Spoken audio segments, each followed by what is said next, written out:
Olá, amigos e amigas que acompanham o canal do Luiz Ademar. Grande abraço a todos. Olha, Série A2, a minha série favorita. O Primavera e o Capivariano estão muito próximos do Paulistão 2026. Verdade, os dois jogaram fora de casa nos duelos de ida das semifinais. Lembrando que os dois finalistas já garantem o acesso ao Paulistão, certo? Primavera foi jogar em Taubaté, ganhou por 2-0, saiu com moral. O goleiro Vitor Hugo ainda pegou um pênalti quando estava 1-0.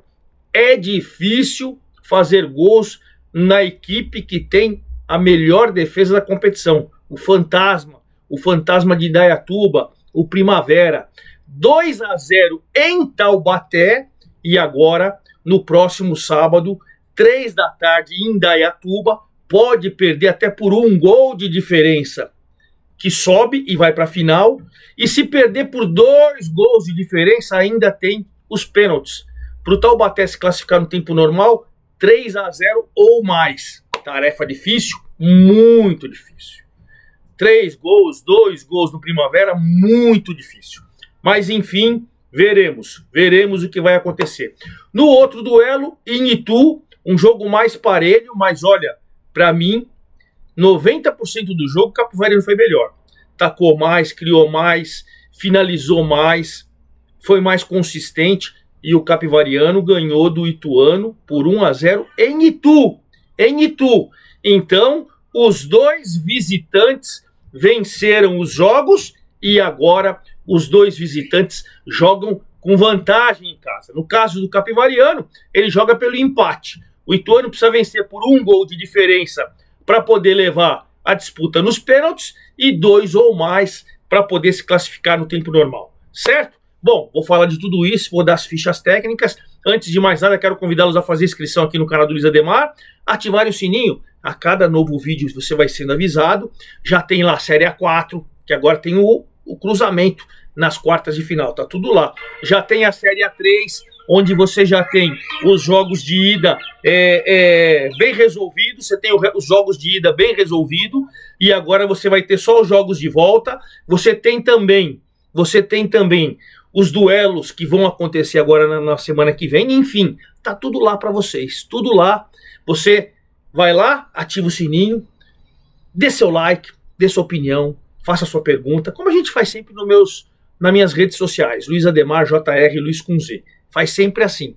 E aí, principalmente, você procura no playlist. Eu já estou preparando um material, porque vai começar nesse próximo final de semana o Brasileirão. E no Brasileirão nós temos 2 times paulistas do interior. O Red Bull Bragantino e o Mirassol, pela primeira vez na primeira divisão. E eu estou fazendo um material especificamente dos 2. Claro, são 20 times, vou falar tudo direitinho, vou passar por todos os 20 times. Já tem muitos campeões estaduais, como o Bahia, que foi campeão estadual. Vou falar rapidamente de tudo, da fórmula, da disputa e tal, dando um destaque para os 2 clubes do interior. Perfeito? Então é isso.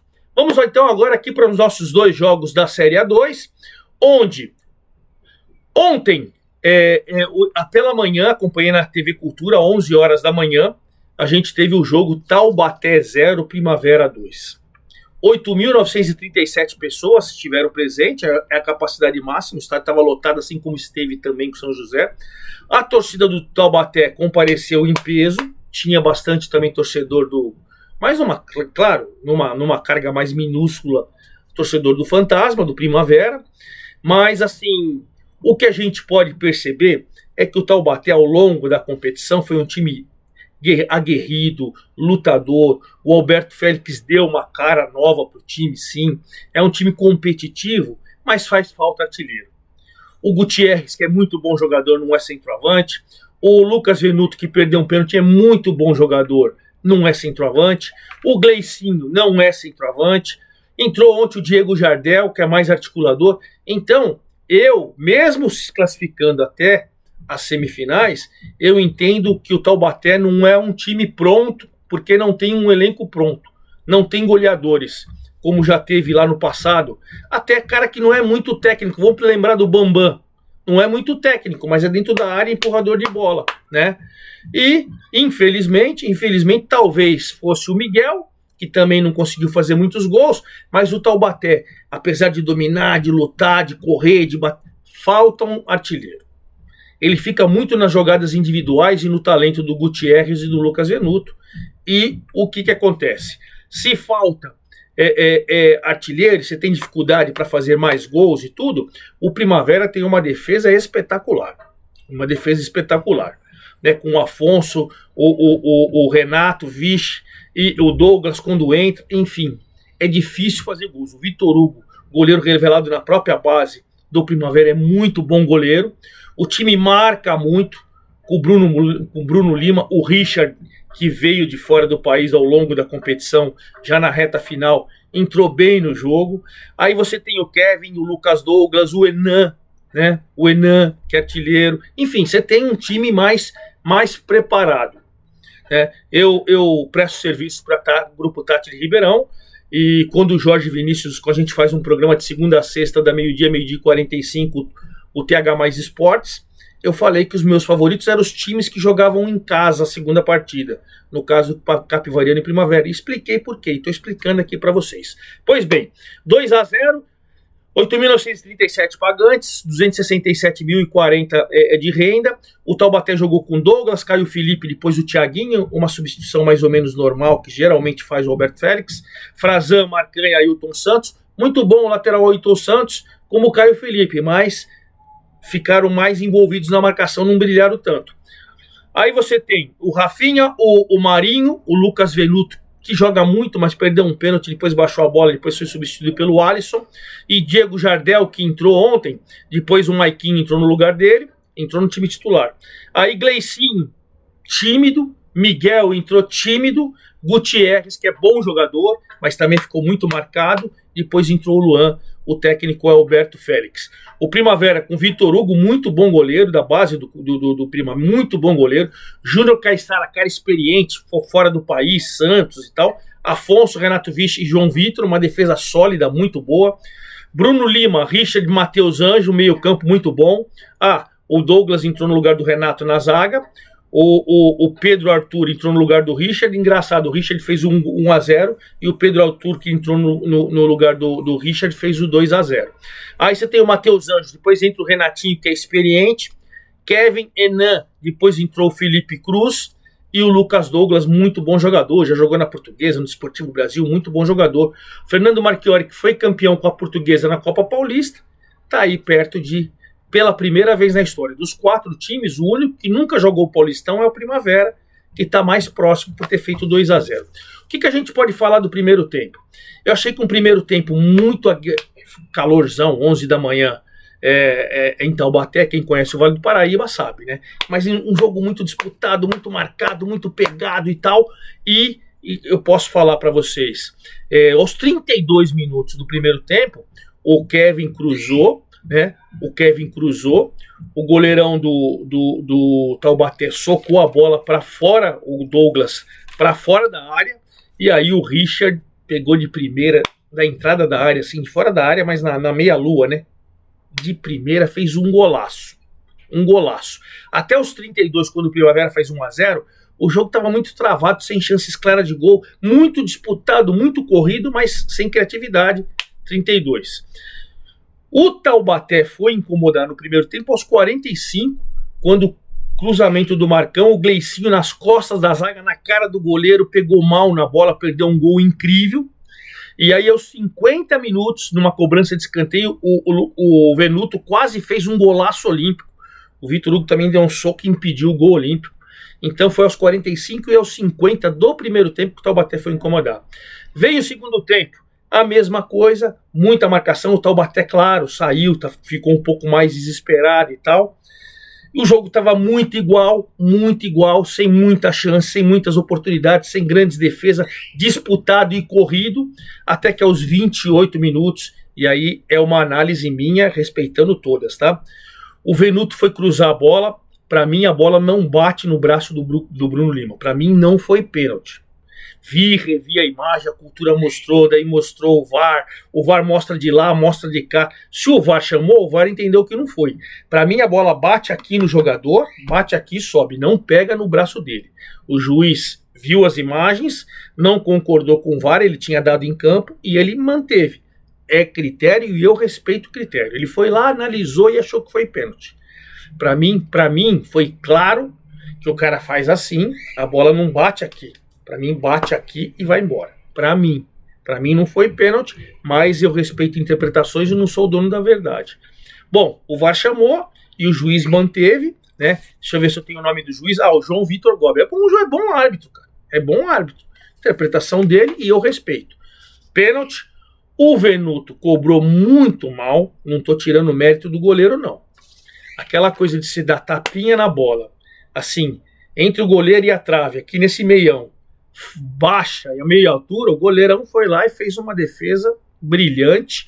Vitor Hugo fez a defesa, mas para mim o Lucas Venuto, que criou a jogada do pênalti, a partir dali o Taubaté meio que morreu, a ponto de aos 33 minutos no cruzamento de escanteio o Frazão, o zagueirão, cabeceou sem tanto perigo. E o jogo caminhava para 1-0 quando o Lucas Douglas faz uma bela jogada, né? Cruza, o goleiro espalma e o Pedro Arthur, que tinha entrado no lugar do Richard, que fez o primeiro gol, faz 2-0 aos 39 e mata o jogo.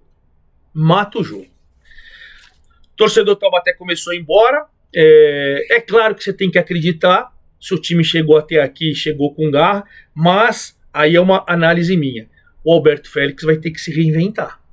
Não dá pra você colocar time assim, sem centroavante. Coloca o Miguel lá, coloca 2 caras de velocidade no meio, né? Tipo assim, o Maiquinho com mais alguém.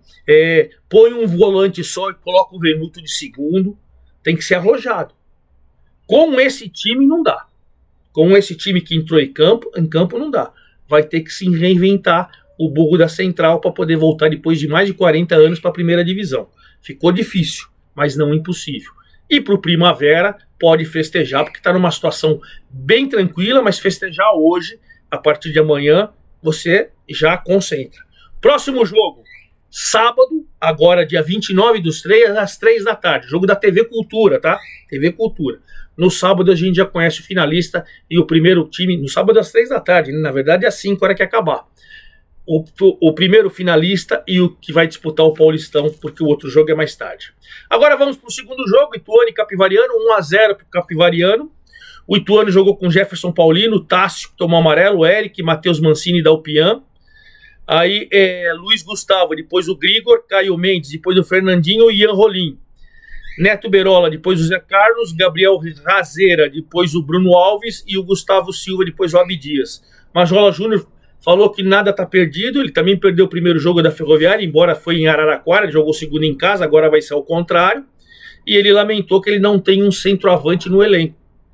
Ou seja, segundo ele, o Bruno Alves e o Gabriel Razeira, que é o moleque da base, que ele disse que até não foi bem ontem no jogo, não são centroavantes. Então, para a Série C, fica preocupante.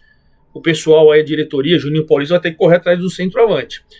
Capivariano, Guilherme Nogueira, Ricardo Cerqueza, depois o Marcos Moser, Otávio, Leonan e Gustavo Kuhn, depois o Vitor Hugo, Bruno Silva, Tiaguinho, Matheus Guilherme, depois entrou o Ravanelli, Carlos Eduardo, Vinícius Popó, depois o Léo Muchacho e o Daniel Baianinho. Bom, o Hélio Cizenando é o treinador, 4.003 o público em Itu. Itu é sempre 1.000, 2.000, 2.000, 4.000 pela primeira vez que eu lembro. Só de um jogo de Ituano, quando eu falo só de Ituano, o Capivariano não tem torcida grande, não é um time grande para poder, né? Assim, jogo de Ituano, 58.325 de renda. Choveu, a Daiane Muniz foi a árbitra, o jogo foi mais travado, né? O campo estava mais pesado, mas você vê que, olha, que com 7 minutos de jogo, o Neto Borola entrou nas costas da zaga, bateu para fazer o gol e o Guilherme Nogueira fez uma grande defesa. O Ituano começou em cima. Aos poucos, o Capivariano, que é um time de toque de bola, muito bonito, né? A bola vai sendo disputada. Teve um lance que o Mancini empurrou o Popó. Para mim foi falta, mas foi fora da área. O VAR não pode interferir, né? De repente, era para um cartão amarelo, não era para vermelho e tal. Então, aos 28 que o Capivariano empurrou.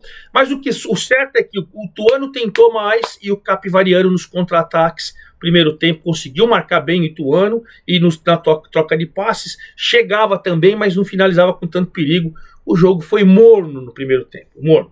O segundo tempo já não. Né? O segundo tempo começou lá e cá de novo, até que aos 14 minutos o lateral direito bom jogou muito a bola. O Ricardo Cerqueira cruzou e o Baianinho baixinho, o Daniel Baianinho baixinho, acho que com 1,65, alguma 66 e tal, meteu de cabeça e fez 1-0. A partir daí dá um pouco mais de desespero no Ituano, o Mazzola começa a mexer no time, o Ian Rolim chegou a meter a bola para dentro do gol, a bola iria para o gol, e o goleiro com o pé acabou salvando, né? O Ian Rolim teve chance aos 20 minutos, mas o Guilherme Nogueira, o goleiro, fez uma grande defesa. Aliás, ele fez boas defesas. E depois, quando o Ituano se desespera e vai para cima, nos contra-ataques, o Capivariano ficou mais incisivo. Teve um escanteio do Carlos Eduardo, com o Popó de cabeça meteu a bola no travessão, quase foi o segundo gol. Teve uma bola que foi lançada do lateral direito, o Ricardo Cerqueira ganhou na corrida e saiu na cara do goleiro, chutou. O Jefferson Paulina fez uma grande defesa. Teve o Ravanelli, que entrou no segundo tempo do Capivariano chutando, e o Jefferson Paulina mais uma vez fazendo grande defesa. E teve aos 47 o Léo Muchacho, que tinha entrado no lugar do Popó, quase fez o segundo gol. Ou seja, foi uma vitória justa, merecida, de um time que jogou melhor, o Capivariano. Certo? Então o Capivariano agora vai jogar em Capivari, na Arena Capivari, no sábado também, mas às 17h30. 3 horas da tarde, sábado, em Indaiatuba, Primavera e Taubaté. 17h30, Capivariano e Ituano. No sábado à noite a gente já conhece os dois finalistas e a gente já conhece os dois times que vão disputar o Paulistão 2026. Perfeito? É isso aí. Forte abraço a todos e até sábado.